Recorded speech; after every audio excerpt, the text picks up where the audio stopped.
Olá, é com muita alegria que a gente está aqui em mais um programa da Start TV, essa TV especial, né, que está aí trazendo conteúdos muito importantes para você, que eu gostaria que você curtisse, compartilhasse, comentasse, marcasse aí o sininho para receber as novidades e pudesse ajudar também no sentido de trazer informações que realmente possam tornar os nossos dias melhores. E os temas podem ser bem-vindos, né? Como hoje eu vou ter a honra aqui de entrevistar duas pessoas muito especiais aqui pra gente, em Natal, no Rio Grande do Norte, que são pessoas que fazem a diferença, especialmente em relação a esse assunto. Eu estou aqui ao lado de Débora Sampaio, que é uma psicóloga referência aqui, especialmente no cuidado com a saúde mental dos adolescentes, e com o professor Cláudio Custódio, que nós tivemos a honra agora de conseguir, né, ter ele como vereador aqui em Natal, que está trazendo toda uma gama de possibilidades para poder fazer com que as escolas tenham mais acesso a conteúdos de qualidade e a rodas de conversa, a apresentações, a palestras que possam trazer esse tema tão fundamental para todos nós. Inclusive, eu comecei conversando aqui nos bastidores com eles e a Débora acabou de ver aqui uma notícia, não muito boa, mas que mostra a importância desse tema, né, Débora? Você pode falar para a gente? Bom, gente, falar de saúde mental hoje é uma prioridade. E esse dado que eu acessei agora, de uma pesquisa do ano passado, mostra para a gente que 52% da população brasileira hoje encara a saúde mental como a principal preocupação, acima, inclusive, de doenças como o câncer e como a dependência de drogas. Então, isso traz para a gente, né, Glácia, assim, por um lado, um aspecto muito positivo das pessoas poderem estar preocupadas, envolvidas, né, com os aspectos ligados à saúde mental, que por tanto tempo foi tão negligenciado, né, foi tão estigmatizado. Em contrapartida, isso também nos mostra o quanto que a nossa população está adoecida. Para você ter ideia, o Brasil é o terceiro país do mundo com que traz maiores preocupações com as demandas de adoecimento mental. Nossa, essa é uma realidade que, infelizmente, a gente vê dentro de casa, né? Porque a gente vê que as crianças, os adolescentes estão cada vez mais ansiosos. Você vê direto no consultório, porque eu sei que sua agenda é lotada, especialmente com adolescentes, e vê em sala de aula, né, professor Cláudio Custódio? Inclusive, o senhor está trazendo agora para a vereança, para a Câmara Municipal, um projeto justamente por saber que é uma realidade cotidiana na sala de aula, né? Qual história assim, que você poderia nos contar que te motivou a realmente abraçar essa nobre causa? Exato, Glácia. Acho que até antes de começar com um exemplo pontual, o que me motivou foi, ao longo de 23 anos de sala de aula, perceber quantitativamente quantos alunos dentro de um universo, de uma sala de aula, de um microcosmo de uma sala de aula, passaram a vivenciar a escola com variados tipos de transtornos, né? Isso é muito visível. Quando eu penso o meu início, lá no início dos anos 2000, e eu analiso hoje, quantitativamente, é realmente muito preocupante. E aí são os mais variados casos que envolvem desde ideação suicida, a tentativa e mesmo o suicídio consumado, passando por transtornos alimentares, vivendo a depressão, crise de ansiedade. Então é muito preocupante realmente. E isso eu trouxe muito para casa, né? E a minha esposa psicóloga também traz muito para casa. E o diálogo nesse sentido sempre foi muito poxa, o que a gente pode fazer? Então, um dos motivos de disputar a eleição para vereador, e felizmente ter vencido, é justamente tentar trazer para a realidade da rede municipal pública a necessidade de ter um trabalho, no mínimo, que chegue na escola. Porque não existe psicólogo, não existe assistente social na rede municipal. Existe lei federal 2019 que determina. Infelizmente a pandemia protelou e parece que todo mundo esqueceu que a lei existe e que as escolas municipais precisam de psicólogos e precisam de assistentes sociais. essa dupla dinâmica aí, ela pode fazer uma diferença danada na vida dos jovens, e a gente tem que começar essa luta aqui em Natal. Então, já que você adiantou, olha a esposa dele, Débora Sampaio, assim, ó, eu sou admiradora do casal, né? Para mim, assim, vocês fazem uma dupla muito especial, um filho lindíssimo, Benjamin, que eu tive a honra de conhecer, e ele em ação, que ele que me guiou lá pela Câmara Municipal. Então, eu vejo o quanto vocês investem na educação dentro de casa e o quanto vocês têm essa vontade de expandir, né, esse trabalho que vocês fazem juntos, para que outras pessoas da cidade possam ser beneficiadas. E aí, Débora, eu queria te perguntar, o que você percebe que existe aqui? Eu vou falar de Natal, porque é a cidade onde a gente mora e a gente sabe da realidade mais, né, mais no dia a dia. O que você percebe que acontece, e a gente espera que com essa nova gestão isso mude, mas assim, o que acontece para Natal não despertar para essas questões, tendo em vista que a gente vivencia essa realidade há pouco tempo, né, uma escola estadual, Berilo Vanderlei, uma adolescente, 18 anos, acho que ela tinha 18 anos, 19. Entrou nessa 19 anos, né? Entrou na sala de aula armada. Então, assim, isso é uma prova de que o total descontrole, né, dessa questão psíquica dessa jovem. Então, o que você percebe? Por que você acha que não é dada essa atenção que deveria, inclusive, que não só deveria, mas que é obrigatório por lei e não é cumprido? Glácia, quando a gente pensa nessas problemáticas, né, por exemplo, nessa situação dessa jovem, né, que acaba reproduzindo para a gente uma problemática muito voltada ao bullying, ao cyberbullying, né, a experiências que muitas crianças, muitos adolescentes têm de rejeição, de violência psicológica, e que muitas vezes isso acaba aparecendo na escola, porque se a gente pensar, poxa, ela estava armada, ela poderia ter passado numa parada de ônibus e ter atirado nas pessoas, ela poderia ter passado na rua, mas por que ela foi para a escola levando essas armas, com todo um planejamento, né, de algo? Então, assim, a gente precisa entender que a escola tem sido um lugar de sofrimento. A escola, na verdade, a escola é para ser um espaço de sustentação afetiva.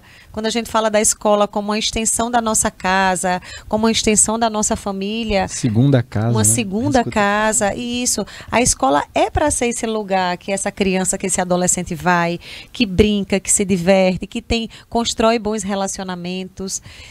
E não tem sido. Não tem sido por quê?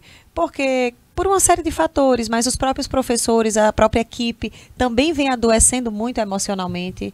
A gente tem uma última pesquisa que eu li numa das capacitações que eu fui dar em escola, a gente tinha estatísticas antigamente das principais causas de afastamento dos professores eram problemas fonoaudiológicos, problemas com a voz, porque eles falam muito, porque eles estão o dia inteiro dando aula.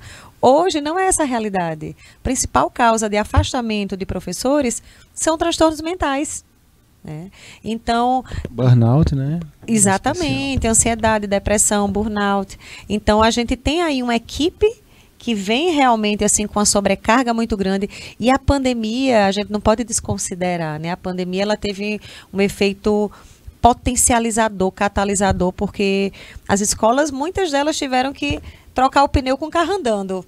No meio da pandemia, tentar encontrar estratégias para, seja dar aula online, seja pensar como é que poderia dar continuidade, né, a esse processo de educação. Então, a gente tem uma equipe que está adoecida, a gente tem aí relações que estão comprometidas, a gente tem hoje uma geração que vive diante de dispositivos eletrônicos, que tem acesso a conteúdos sensíveis, que muitas vezes são influenciadas por grupos. Então, a gente tem aí uma série de fatores que vem comprometendo muito esse desenvolvimento emocional, a saúde mental. E a escola tem sido esse lugar onde tudo isso tem explodido, vamos dizer assim, né? Onde esses sintomas têm aparecido. Posso só complementar? Algo que a gente precisa também deixar claro é que é estrutural.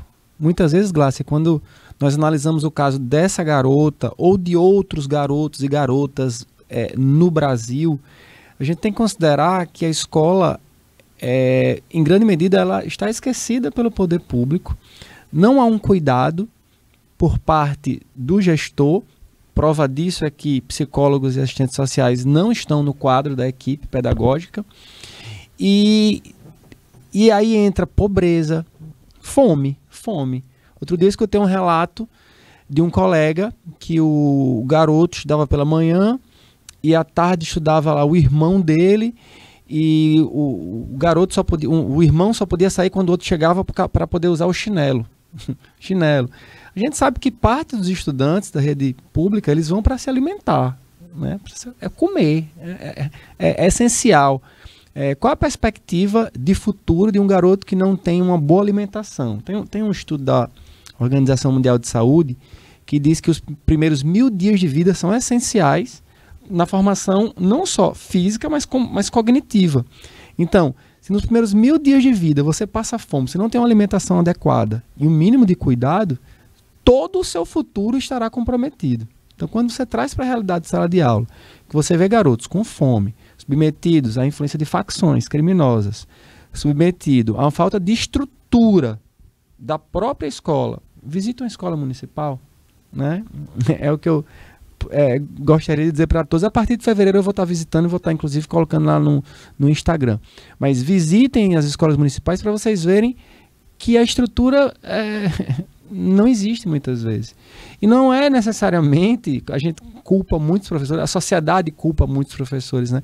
Mas não é má vontade do professor, porque não existe estrutura muitas vezes. Para você ter uma ideia, Glácia, e aí puxando para a realidade do profissional da educação, o salário do professor da rede municipal de Natal está 60% defasado em relação ao professor da rede estadual. Às vezes é o mesmo professor que está na rede municipal, está na rede estadual e tem 60% de defasagem salarial.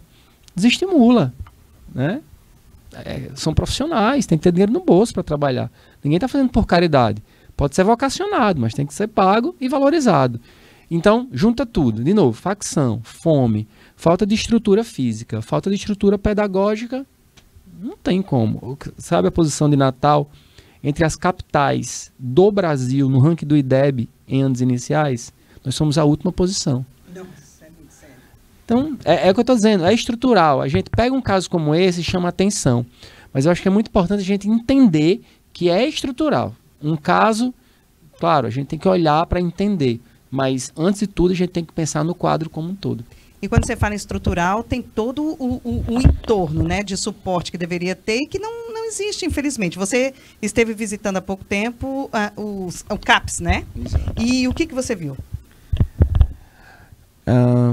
Claramente, os últimos anos foram anos de regressão. Os CAPS, para quem não conhece, são Centros de Atenção Psicossocial. Eles estão, em grande medida, abandonados. O melhor exemplo, inclusive, é o pior exemplo, né? Não o melhor, o pior exemplo é o CAPS Leste, que foi fechado pela Vigilância Sanitária e hoje está na UBS, lá de Pirangi, né, do conjunto,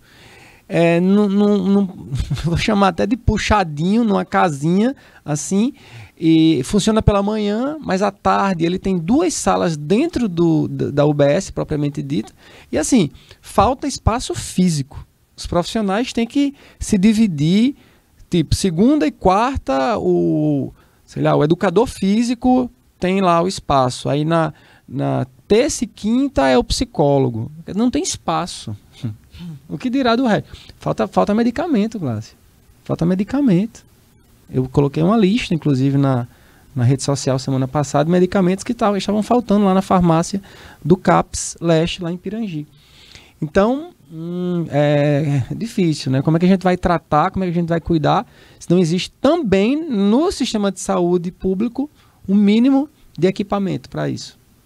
Isso fica preocupante, né? Psicóloga Débora Sampaio, com quem eu vou conversar agora também. A gente tem um lado, né? Assim, as pessoas ávidas, você acabou de mostrar aí na pesquisa, as pessoas ávidas para que o Brasil invista em saúde mental. Está todo mundo implorando isso. E, por outro lado, na realidade, a gente não consegue ter esse suporte que deveria ter. Você atende no seu consultório muitas pessoas, muitas mães, inclusive, angustiadas. E eu sei que você dá todo o suporte, mas também sei o quanto você fica angustiada de saber que você não tem perna para poder atender, por exemplo, as pessoas que não podem, né, ter essa assistência. Como é que você vê? Assim, você vê alguma luz no fim do túnel? Como é que você conseguiria ajudar até, né, na gestão aí? A gente tem aí um mandato compromissado com essa questão. Como é que você pensa em poder ajudar a melhorar isso aqui na nossa cidade? A gente tem a esfera da prevenção, que eu acho que é isso que Claudinho está trazendo, no sentido de poder levar para a escola esse trabalho de conscientização, esse trabalho de fortalecer essas equipes, de poder dar um espaço, né, legitimizar um espaço em que, de fato, a saúde mental seja uma prioridade, porque, da mesma forma, né, quando ele traz a coisa da alimentação, que é uma necessidade básica. Ok, uma pessoa com fome não consegue se concentrar, né? Agora, uma criança ou um adolescente em crise de ansiedade, deprimida ou com qualquer transtorno mental, ela também não vai conseguir, né? Então, eu acho que quando a gente pensa, inclusive, no Janeiro Branco, né, o Janeiro Branco, enquanto essa campanha de conscientização, dos cuidados, de priorizar a saúde mental, a gente precisa, antes de tudo, quebrar esses estigmas que existem. Porque, acredite, muita gente, quando o Claudinho fala da medicação, medicação os transtornos mentais, eles são doenças tais quais a diabetes, a hipertensão, que tem remédios, né, que essas pessoas precisam de medicações para ajustar o seu sistema, né, nervoso, para poder ajustar o seu funcionamento, para ele poder funcionar na vida de uma maneira geral. E, infelizmente, a gente ainda tem pessoas que acham que é frescura, que é exagero, que a ansiedade você resolve, a depressão, essa tristeza, você tem que ter força, você tem que encarar, você é fraco, é falta de fé. Então, eu acho que um ponto muito importante é a gente poder estar olhando para a saúde mental de uma forma séria, né? Entendendo que existem transtornos, que os transtornos mentais são os mais incapacitantes que existem. Às vezes você está com uma dor física, você tomando medicação, você consegue trabalhar, você consegue, mas você com um transtorno mental não diagnosticado, não tratado, isso compromete todas as esferas da sua vida, né? Então, quando você traz essa questão dessa preocupação, existe a questão da prevenção, que aí vem esse espaço aqui que a gente está falando, né? Trazendo informação para as pessoas, para elas poderem entender, para elas poderem refletir melhor sobre a saúde mental. Esse é um ponto, e aí a escola é um espaço fundamental nesse sentido. Porque na escola a gente tem crianças, a gente tem adolescentes, a gente tem o futuro da nossa sociedade, né? Eles estão ali em formação, eles estão ali construindo relações. Eu vejo a escola muito nessa perspectiva da prevenção, mas a escola também está adoecida. Então, além da prevenção, a gente já tem demandas de intervenções que precisam existir na escola. Quando o Claudinho traz, o psicólogo, o assistente social, precisa existir, porque nós somos formados para isso, para entender, às vezes, ali a fragilidade de um aluno, para, através de uma fala dele, a gente poder identificar, às vezes, uma ideação suicida, poder chamar a família, poder orientar a família, uma família que muitas vezes não tem a menor noção do que está acontecendo, né? Dar o suporte que essa família precisa, encaminhar para algum tipo de acompanhamento. E aí, na esfera dos tratamentos, realmente é precária a nossa situação. São pouquíssimas, os CAPs atendem muita demanda para poucos serviços, né? A gente tem o CAPS-I, que é o CAPS infantil, a gente tem o CAPS-AD, o CAPS álcool e drogas, que não dá conta de jeito nenhum das demandas que existem, né? E então, assim, tem todo um olhar que precisa ser direcionado a nível de prevenção, a nível de intervenções, a nível de tratamento, a nível de pós-venção. Por exemplo, quando a gente pensa em uma família que perde um filho, por exemplo, por suicídio, como é que essa família fica depois? A pós-venção é justamente o que a gente precisa fazer depois que acontece. O suporte que precisa ser dado para essa família. Em uma escola, um aluno que tira a própria vida. Essa escola mesmo, o Berylio Vanderlei, que aconteceu a situação. Imagina como esses alunos estão voltando esse ano.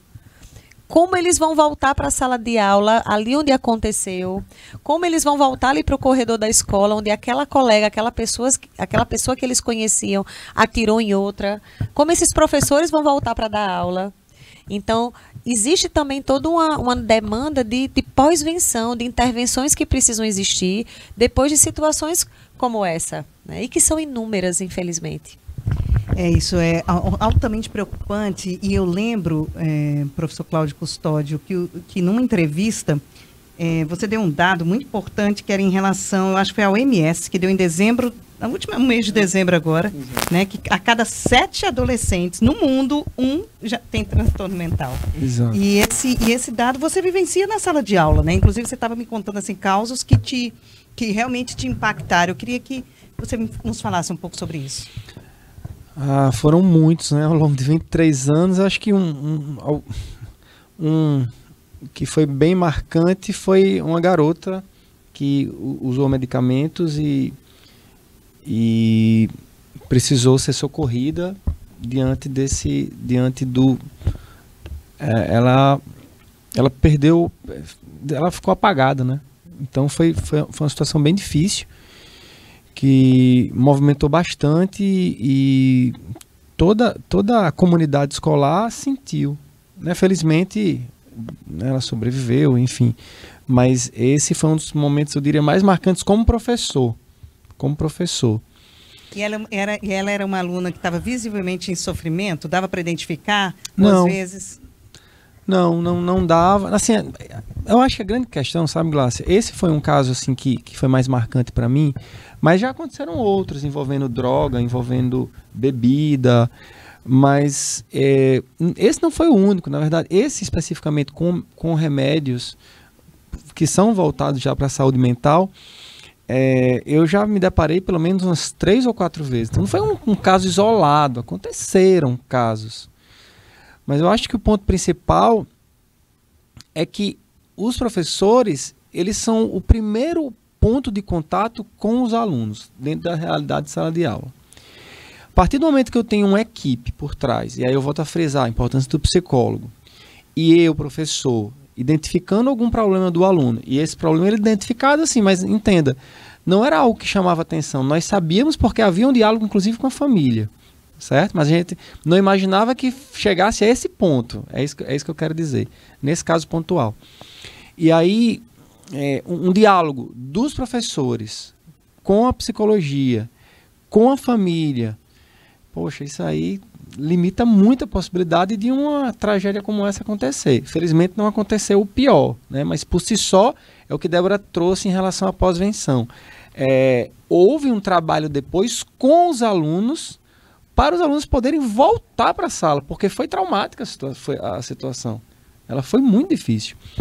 Mas eu acho que o ponto central é esse, é que os professores possam ter esse contato com os alunos e que haja um diálogo entre a escola e a família. No caso que você citou, Glácia, da menina lá do Berilo Vanderlei, eu lembro de uma entrevista da diretora, da coordenadora diretora, logo após o caso, logo após a tentativa lá, e eu lembro que a diretora, de forma muito inocente, até ela falou assim, mas ela mal vinha para a escola, tipo assim, ela não sabia, ela não tinha informação sobre a aluna. Então, que escola é essa? É isso que a gente tem que se perguntar. Eu não estou falando especificamente dessa diretora, eu estou falando da escola como um todo. Que escola é essa que não quer saber porque o aluno não está indo para a escola? Cadê o diálogo com a família? Né? Esse é um ponto muito importante que a gente tem que trazer para o debate. Eu sou um professor que, via de regra, ao longo da minha vida, tiveram algumas situações pontuais, trabalhei na rede privada, que tem esse cuidado, que tem esse diálogo. Mas volto a frisar, na rede pública não existe. E como vereador, agora, eleito, professor Cláudio Custódio, sua missão aí ainda maior, né? Eu acho muito interessante essa parceria de vocês, de poder trabalhar um tema tão importante, mas diante dessa falta de estrutura, assim, qual é esse seu trabalho? Como é que as pessoas vão ter acesso a ele? Como você está pensando em estruturá-lo para que realmente que consiga fazer uma diferença, né? Nem que seja aquela gotinha no meio do oceano, mas que ela age. E também como poder de fiscalização, a gente está achando muito legal que como fiscalizador, porque é um dos principais papéis do vereador, né? O senhor já começou aí a visitar as CAPs, as escolas vão voltar agora, em fevereiro. Então, como é que você está pensando estrategicamente, como as pessoas podem acompanhar no seu mandato esse seu trabalho tão importante em relação à saúde mental? Vou começar com um sonho, concurso para psicólogo para as escolas. E não só para as escolas, para a estratégia da saúde da família também seria excepcional. Se eu tenho uma estratégia da saúde da família relacionada com a escola, Isso aí já seria maravilhoso. Mas assim, lutar por concursos para psicólogos na rede municipal de educação, essa vai ser uma pauta, essa vai ser uma luta aí difícil, mas que a gente vai levantar a bandeira, tá bom? Já estou levantando agora oficialmente, pela primeira vez. E eu não sou o poder executivo, então esse é o primeiro ponto, né? Eu preciso muito da ação do prefeito, mas eu vou estar em diálogo, existe um diálogo, e ele é muito receptivo. Os primeiros contatos que eu tive com o prefeito Paulinho Freire foram ótimos. Eu diria que ele olha a educação, ele tem uma visão para a educação, a gente já conversou em reunião, mas eu especificamente vou levar para as escolas um trabalho de conscientização, de educação, de formação para os professores, para os profissionais e para os alunos também.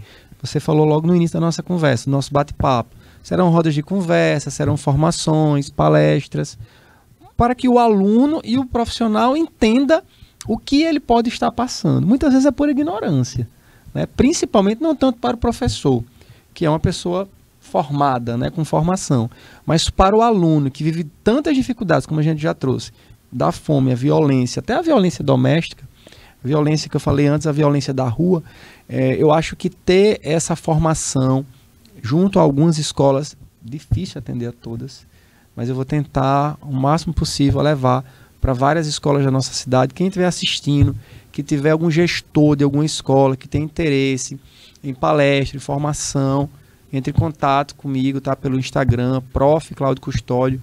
Vou estar à disposição para levar a formação, vou participar também e eu vou estar ao lado dos professores, né? Acho que é um ponto importante.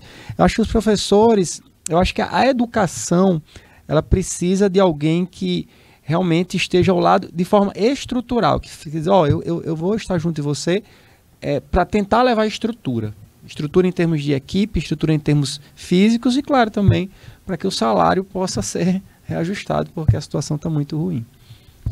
Ai, eu fico assim com o coração cheio de alegria de saber que um tema tão importante realmente tem gente que vai abraçar, porque até agora, né, não tinha ninguém que tinha segurado essa bandeira e dizer pelo menos eu vou à luta. E aí, Débora Sampaio, psicóloga, você tem muita responsabilidade nisso também. E eu queria agora que a gente trouxesse para dentro da casa das pessoas, né? Muita gente que está nos assistindo aí, que vai nos assistir depois, precisa ter assim aquela um toque que você possa falar de um filho, por exemplo, dessa pessoa que esteja tendo algumas atitudes que ela precisa observar, que aquilo ali não está normal. O que você diria para essas pessoas, assim, pequenas dicas que elas possam realmente começar a observar mais em casa? É muito importante, né, enquanto pais, sejam de crianças, de adolescentes, que vocês observem a socialização, os relacionamentos do seu filho. Porque criança, adolescente, ela vai se estruturando nos seus pares, nas suas relações. Chega uma hora, os pais sempre serão extremamente importantes. Mas, por exemplo, se eu tenho um filho adolescente e ele não tem amigo, isso é um sinalizador de, tem algo errado acontecendo. Se eu tenho uma criança, por exemplo, que está muito isolada, que não quer ir brincar, criança precisa brincar. Então, um ponto são as relações, as amizades, a socialização. Outro ponto que a gente precisa observar muito é a questão da alteração, às vezes, do humor. Se era uma criança que estava ali brincando, que estava conversando e de repente ela está mais calada, ela está mais quieta, ela está mais isolada, né? É muito importante que enquanto família nós estejamos atentos, que a gente esteja acolhendo, né? Conversando, tentando dialogar com os nossos filhos. Eles precisam sentir que em casa eles têm apoio, eles têm segurança, né? Para que eles possam dividir as dificuldades que eles vivem. Eu acho que uma coisa importante, Glácia, assim, por muito tempo se acreditou ou se teve um olhar que a criança adolescente não tem problema. Criança adolescente não se estressa, criança adolescente não tem preocupação. E hoje, para você ter uma ideia, o ano passado saiu um dado, né, do SUS, destacando que pela primeira vez na história, as estatísticas de ansiedade em crianças e adolescentes superaram a de adultos. Então, nós temos sim hoje uma geração adoecida emocionalmente, por uma série de fatores, mas um deles que a gente pode destacar é justamente toda essa revolução tecnológica que está atravessando o desenvolvimento desses meninos. A gente tem aí o que era a infância do brincar para a infância do celular. É claro que as pessoas que têm um poder aquisitivo mais alto têm muito mais acesso, facilidade, uma internet mais rápida. Mas a gente chega em qualquer comunidade, não tem mais criança jogando bola na rua, não tem mais criança correndo. Estão ali as crianças em um dispositivo eletrônico, né? E aí a gente vê também uma outra questão. Pais, muitas vezes, que até se preocupam, super protegem os filhos nas relações presenciais e subprotegem, abandonam nas relações online. O lugar mais perigoso hoje que existe para uma criança, para um adolescente, é no universo online. Uma série de criminosos estão ali, né? E com a inteligência artificial agora, isso está muito mais potencializado. Porque um adulto se passa por uma criança, por um adolescente, alterando a sua voz, alterando a sua imagem. Coisas que a inteligência artificial propiciam hoje, né? Então a gente está vivendo novos desafios. A gente está vivendo um momento em que os perigos estão aí numa outra esfera, que nós somos a última geração de educadores, de pais analógicos, a educar uma primeira geração completamente digital. A gente tem aí estatísticas, por exemplo, de que crianças e adolescentes estão fraturando menos seus ossos. Mas isso é bom? Não, eles estão fraturando menos porque eles não estão correndo, eles não estão subindo em árvore, eles não estão brincando. E claro que isso está relacionado também com a violência, né? E os pais acham que os filhos estão mais seguros em casa, no seu quarto, no seu dispositivo, do que na rua brincando. E não estão. Então a gente tem aí uma família que precisa estar muito atenta, a esse filho fora de casa, seus relacionamentos, suas amizades, seu comportamento na escola. Gente, a escola e família tem que estar ali de mão dada com a escola. Eu tenho que estar ali indo para a escola do meu filho, tenho que estar ali acompanhando, porque é na escola onde esses sinais aparecem. Uma demanda, Claudinho pode trazer, fortíssima, que a gente tem hoje, autolesão.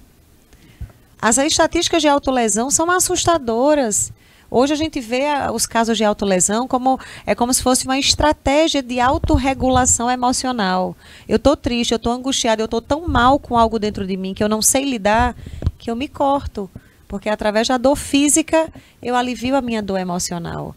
E aí os professores, muitas vezes, quando eu vou até as escolas também, uma das primeiras perguntas que eles fazem: Débora, o que é que eu faço se eu percebo que um aluno está se cortando? Eu chamo a família, eu procuro a coordenação, eu chamo o aluno para conversar, né? Então são demandas e são realidades muito novas que a gente está aí vivenciando dentro de casa, dentro da escola. E aí, de fato, é fundamental que a gente possa estar validando as emoções dessas crianças, desses adolescentes, que a gente possa estar acompanhando, que a gente possa estar dialogando, que a gente possa se fazer presente. É claro que esses pais trabalham, que esses pais muitas vezes passam um dia fora de casa, mas às vezes é uma vez a cada 2 meses, a cada 3 meses que tem uma reunião na escola. E que se eu não pude ir para a reunião, no horário que eu puder, antes de ir para o trabalho, eu passo na escola para saber como é que o meu filho está na escola. E não são só as notas.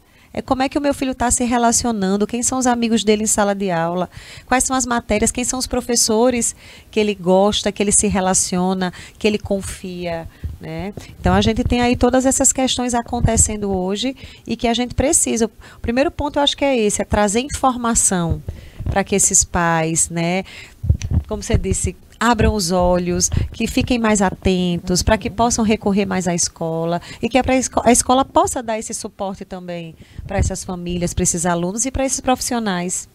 Três situações, rapidinho.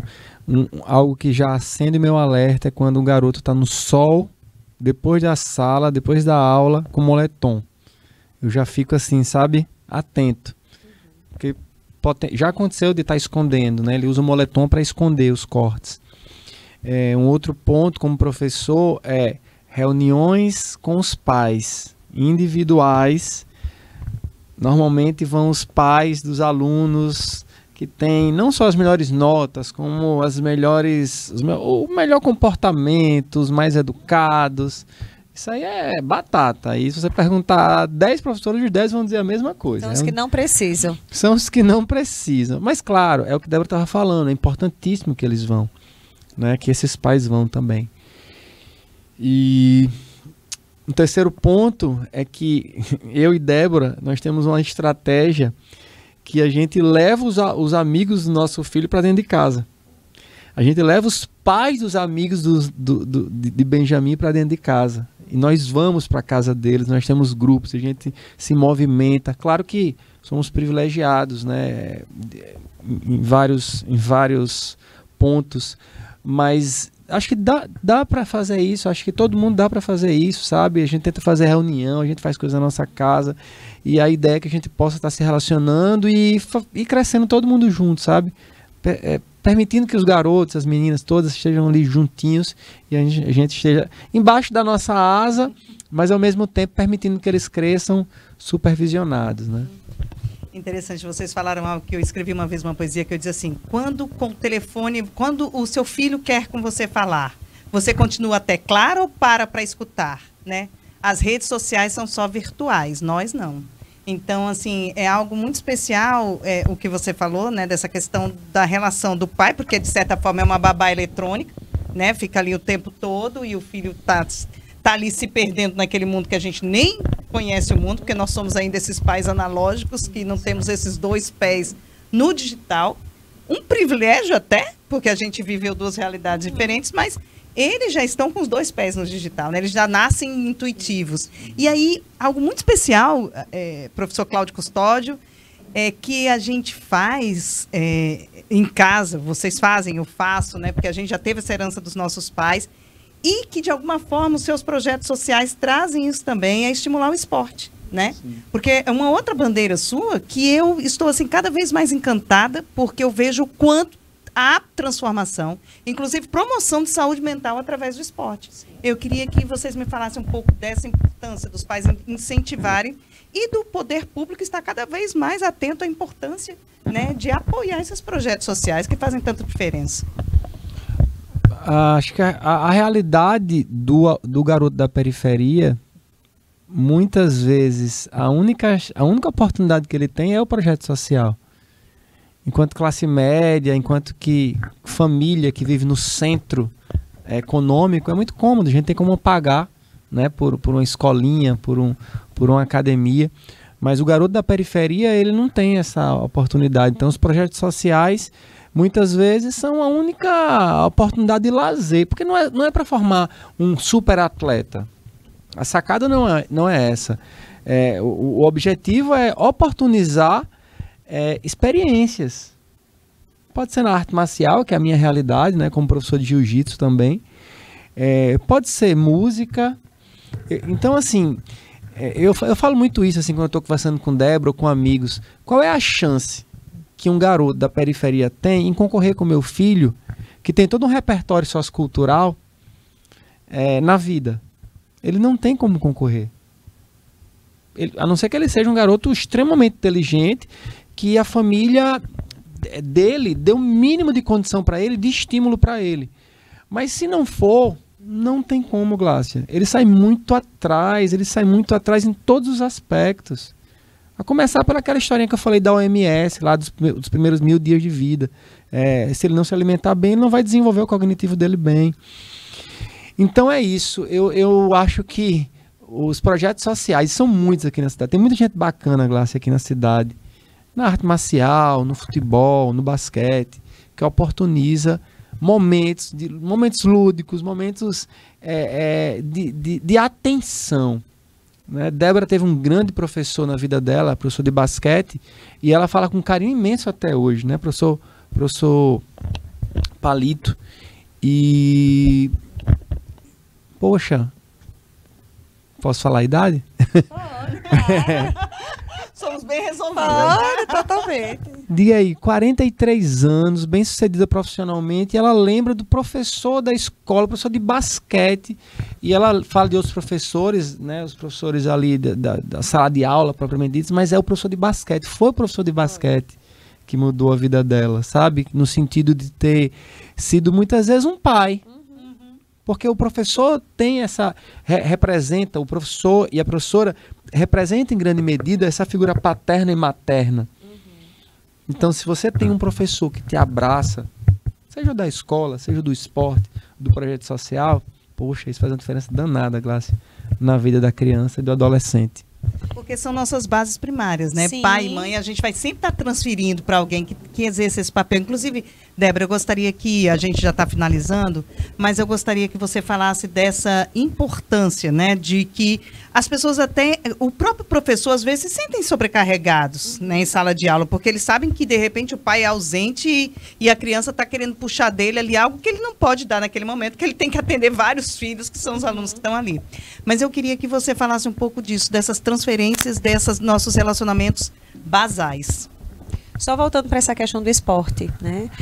De fato, o esporte é uma coisa estruturante, não só no aspecto físico, mas no aspecto emocional. Uma criança, um adolescente que pratica um esporte, ele vai se fortalecer, ele vai desenvolver a disciplina, ele vai acreditar mais nele, ele vai ter não só mais força física, mas a questão da resiliência. Se for um esporte coletivo, então, onde ele vai construir vínculos, onde ele vai aprender a se relacionar, ele vai ganhar, ele vai perder. Então, esporte é uma necessidade básica também, né? Então, uma criança, um adolescente que pratica um esporte, ele tem aí todo um potencial. Então, quando a gente pensa, né, Glácia, nessa questão do lazer, da qualidade de vida, porque falar de saúde mental é falar desse bem-estar emocional que interfere em todas as esferas da nossa vida, na saúde de uma maneira geral. Então, falar de saúde mental é falar de esporte, é falar de educação, é falar de relacionamentos familiares, quando você fala desses primeiros vínculos, né, desse cuidado. A gente vai se estruturando, nós somos seres relacionais. A gente vai se estruturando nas relações que a gente vai construindo. Claro que as relações primárias são os nossos pais, são os nossos cuidadores, são os nossos avós. Antigamente eram as tias, aquelas famílias enormes, os vizinhos, as comunidades. E hoje a gente vive esse processo de uma forma cada vez mais isolado, mais solitário. E como é importante a gente poder fortalecer os trabalhos nas comunidades, são fundamentais. Se fala muito, né, que para poder educar uma criança é necessário toda uma comunidade e uma aldeia. Como a gente precisa resgatar isso, né? Essa aldeia, quando o Claudinho fala, a gente traz os amigos, as famílias, como a gente precisa estar junto para poder acompanhar os nossos filhos, crianças, adolescentes, já num outro momento onde eles já estão mais distantes dos pais, e aí a gente vai recorrendo aos amigos, aos pais dos amigos, à escola. Então é essa aldeia que a gente precisa estar fortalecendo. A família, a comunidade, a escola, a sociedade, entendendo que falar de saúde mental não é luxo. Falar de saúde mental é uma necessidade básica, porque se a gente não está com a nossa saúde mental, com os nossos aspectos emocionais bem, nós não vamos conseguir desenvolver, nós não vamos conseguir estar bem em nenhuma outra esfera da nossa vida. E o Janeiro Branco traz bem essa bandeira, né, branca da paz, da qualidade de vida. Porque quando você está em paz, você tem saúde mental, você está, né, numa condição muito mais favorável diante de tanta violência que a gente tem no mundo, que a gente sabe que é uma realidade. E um projeto legal também, professor Cláudio, que você traz é a reviver, né, tornar viva novamente as praças da cidade. Então, esse seu projeto eu gostaria que você falasse, porque é uma questão também que está relacionada, né? Qualidade de vida, esporte, saúde mental. Socialização. Comunidade, lazer. A tribo, né? A tribo voltando a se encontrar aldeia. Na praça, a aldeia. Tem um livro chamado Cidade Caminhável, é de um urbanista chamado Jeff Speck, e ele coloca nesse livro, com muitos dados de muitas décadas de estudo, a importância da socialização, do dia a dia, das pessoas poderem ter contato, né? Ele coloca como é importante as pessoas poderem caminhar e se encontrar na parada de ônibus, poder ir caminhando para o trabalho, e não simplesmente estar no automóvel, por exemplo. E desse livro veio um questionamento. Poxa, a nossa cidade cada vez mais perde isso. Primeiro pela violência urbana, que afasta as pessoas numa dinâmica de se isolarem em condomínios. Vivemos em cidades fortificadas, muradas. E outra porque não há uma... A questão da segurança pública é básica, né? Mas eu não vou nem entrar nessa. Mas porque as praças em nossa cidade, elas são abandonadas, né? São ciclos de construção e abandono, reconstrução e abandono. E aí veio o projeto de se tentar desenvolver um uso econômico da praça para se motivar a ocupação da praça e para tornar essa praça viva. Meio que parafraseando, tornar essa praça caminhável, para que as pessoas possam usar esse espaço e que assim esse espaço ele possa se retroalimentar de pessoas. Eu entendo, Glácia, que você vai para uma praça em Lagoa Nova ou uma praça lá em Pajuçara, a praça tem uma quadra que não tem uma tela, a praça ela não tem uma tabela de basquete, a praça ela não tem um espaço de Cooper, e se tiver todo esburacado. Então o que eu estou querendo dizer? Possibilitar que esse espaço que é morto, ele se torne vivo a partir de um uso econômico. Não estou dizendo que vai se tornar um espaço privado, não é isso. Mas é um espaço público que vai gerar renda, emprego, e que vai possibilitar que as pessoas se aproximem desse espaço com um objetivo. Pode ser um food truck numa praça, por que não? Pode ser uma escolinha de futebol na quadra, mas que as crianças possam ir para a quadra com um professor e, por que não, esse professor possa cobrar por essa aula, mas que como contrapartida ele possa manter a quadra telada, né, organizada, limpa.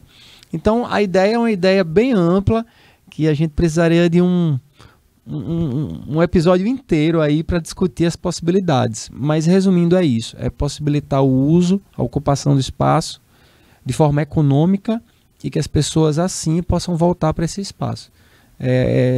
Se você olhar 95% ou mais das praças da cidade, elas não são bem utilizadas. As que ainda são graças muitas vezes às igrejas, né, que possibilitam ali uma movimentação nos dias de culto, nos dias de missa, e que aí geram o uso daquele espaço. Mas no geral você pode observar que houve até um avanço recentemente. Já critiquei em relação à saúde mental, mas vou elogiar na perspectiva pelo menos da iluminação.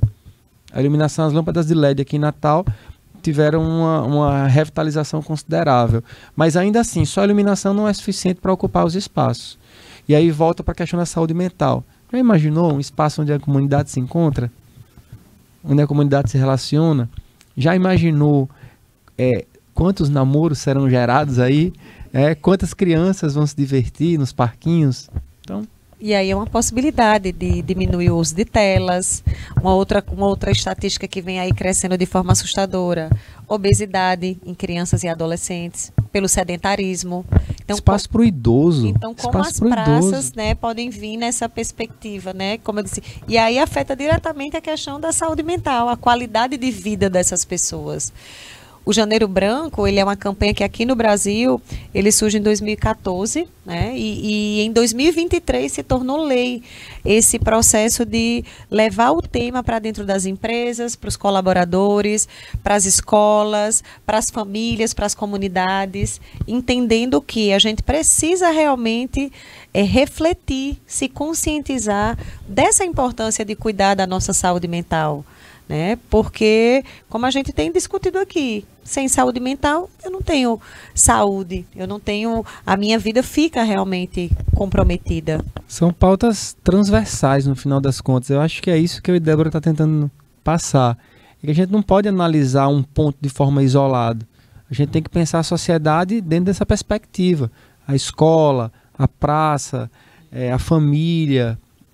tudo tem que estar entrelaçado. Se a gente continuar a pensar de forma isolada, a gente vai continuar adoecendo. E só mais uma coisa, essa campanha ela acontece em janeiro, justamente por janeiro ser um mês que simbolicamente traz para a gente a ideia de recomeço, de renovação, de refletir sobre o que foi bom, do que não foi, de traçar metas.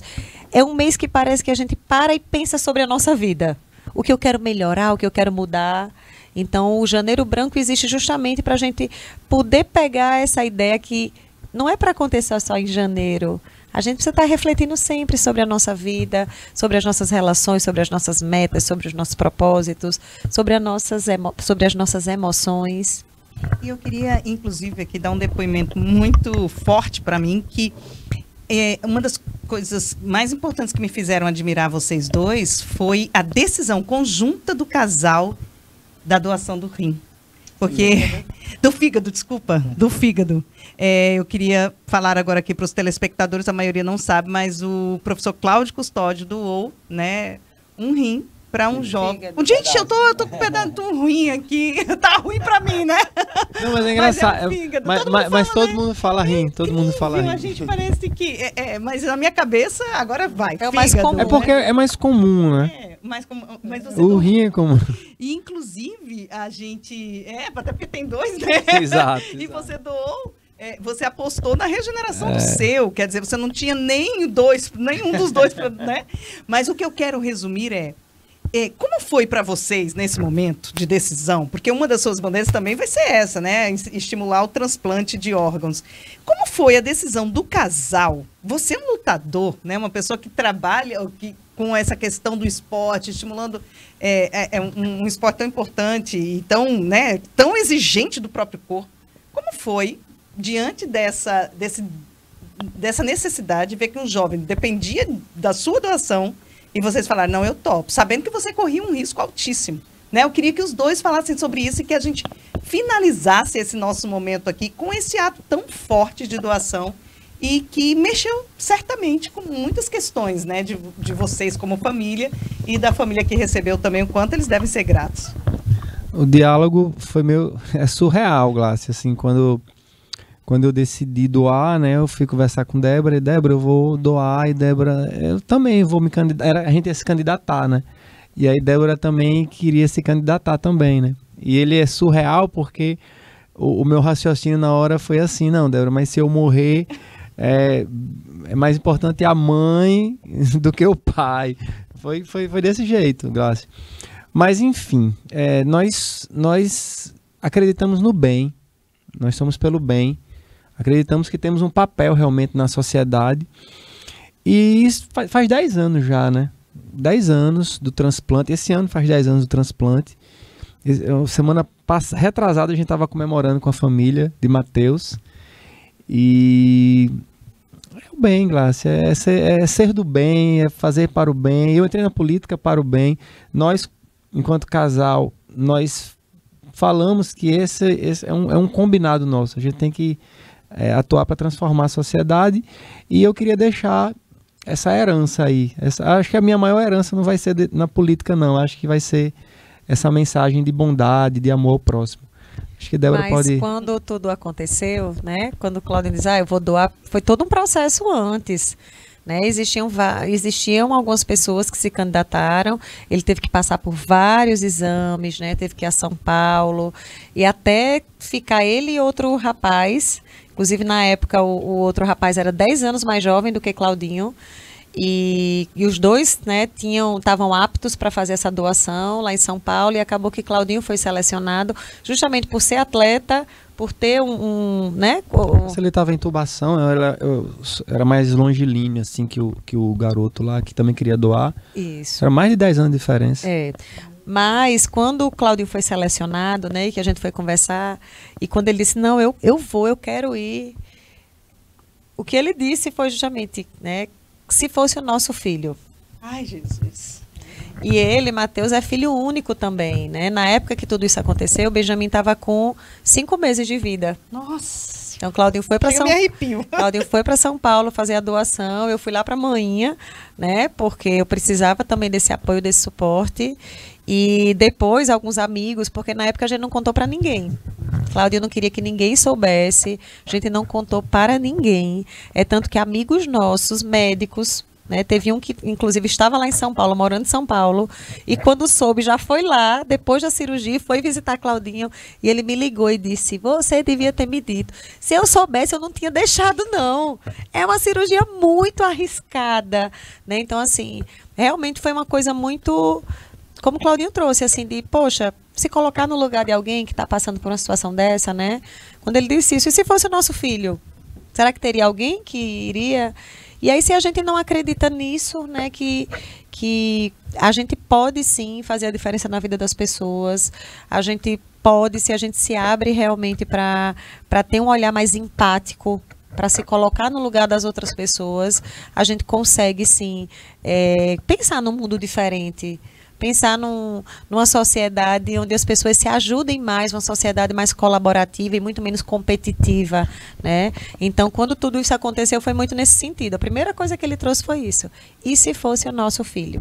Nossa. Tem só para finalizar, Glácia, tem um caos, né? Primeira vez que circulou nas redes sociais a história, né, a necessidade da doação, falava em 30% do fígado, né? Aí me selecionaram, tal, eu e o outro garoto, e aí quando a gente estava lá em reunião com o chefe da equipe de cirurgiões, doutor Carneiro, uma cara referência e tal, o Brasil é o primeiro país a fazer transplante de fígado entre vivos. Eu sempre gosto de falar isso porque nós temos um complexo de vira-lata, de achar que tudo é ruim. Não, o Brasil é pioneiro nesse tipo de transplante. E aí na conversa o médico, vai ser... O médico falando que ia ser metade, aí eu, metade. E aí, depois que eles me escolheram, né? E aí eu fui conversar com o cara que ia me operar, né? Foram 8 horas de cirurgia. Comigo, com o Matheus foram 10 horas, 12 horas, sei lá. E aí o médico chegou e falou, vai ser 70% tal. Aí quando ele falou 70% eu gelei muito.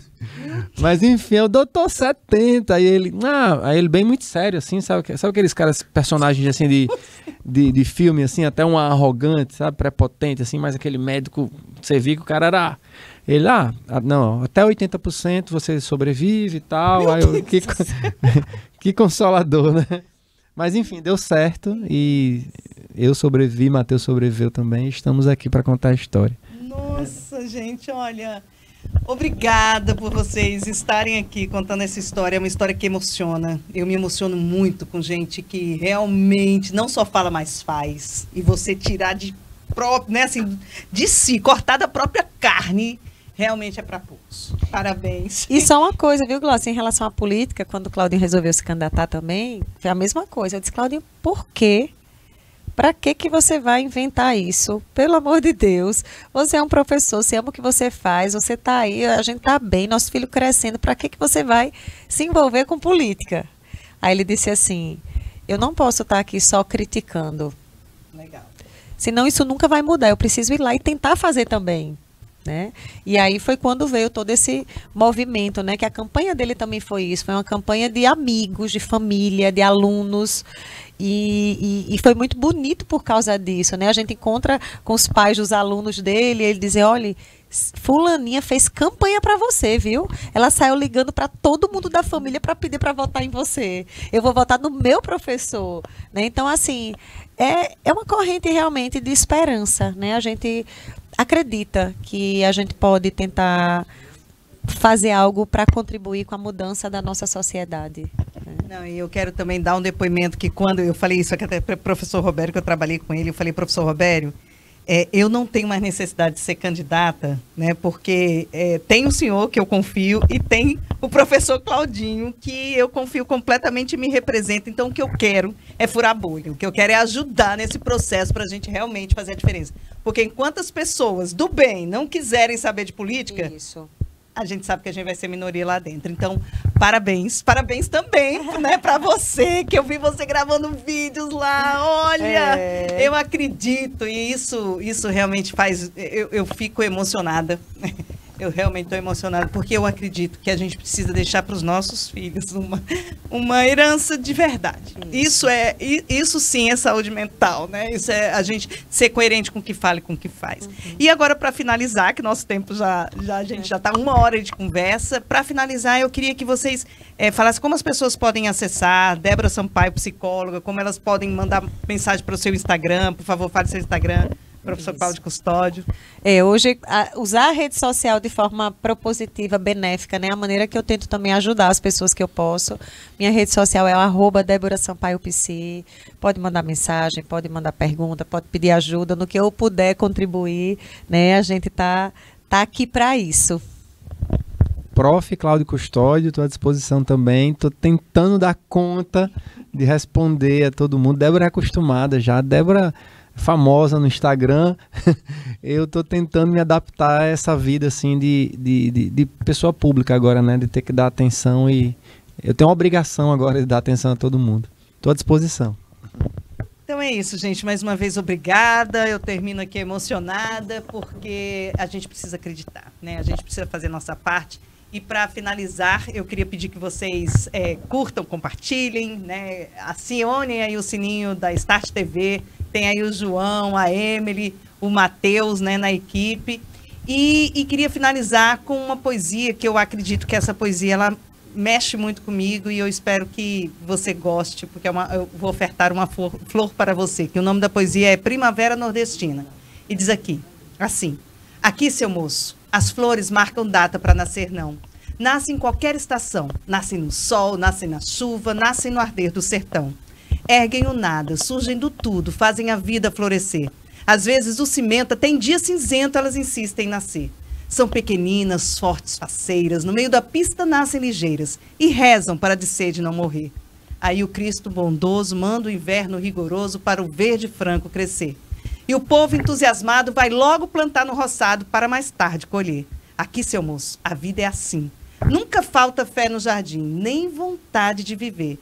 Porque quando diminui a esperança, surge logo na lembrança novas pessoas boas que vão nascer. Então, um beijo, até o nosso próximo programa.